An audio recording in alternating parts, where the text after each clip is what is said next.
Gordon was resting in a siding. Sometimes, he thought, it's really tiring to be such a large and splendid engine. One does have to keep up appearances so. Beep, beep, beep, beep. Hello, fat face, whistled Henry. What cheeks, spluttered Gordon. That Henry is too big for his wheels. Fancy speaking to me like that. Me, who has never had an accident.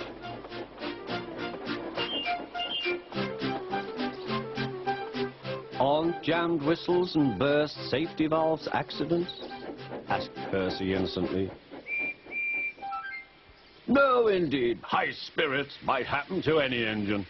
But to come off the rails like Henry did, well, I ask you, is it right? Is it decent? Then it was Henry's turn to take the express. Gordon watched him getting ready. Be careful, Henry. You're not pulling the flying kipper now. Mind you keep on the rails today.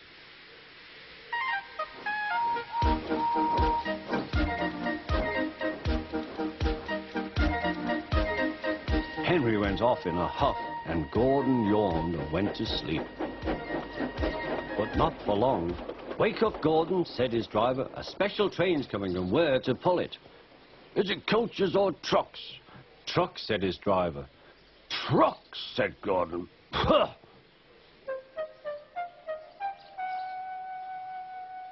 Gordon's fire was slow to start, so Edward had to push Gordon to the turntable to get him facing the right way. I won't go, grumbled Gordon.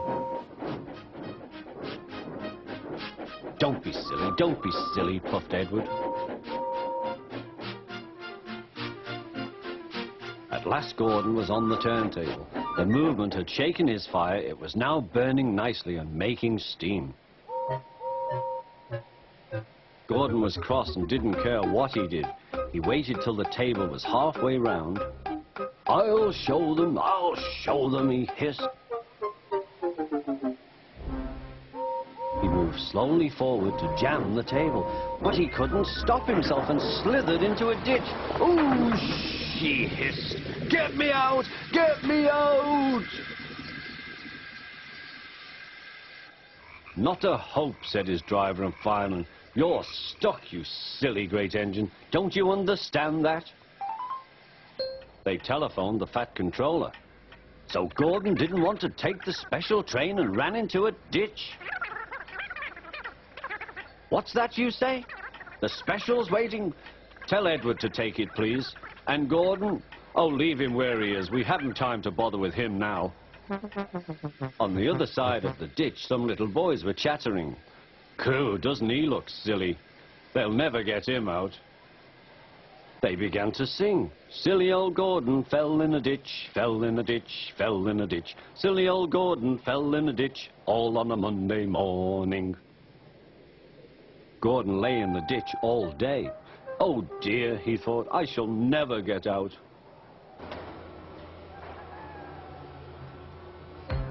But that evening they lifted Gordon and made a road of sleepers under his wheels to keep him from the mud.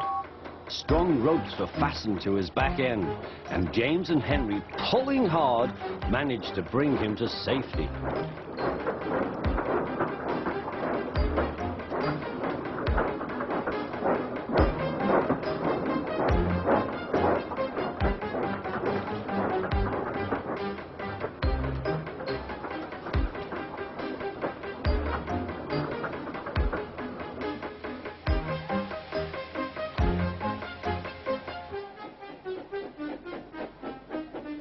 Late that night, Gordon crawled home, a sadder and wiser engine.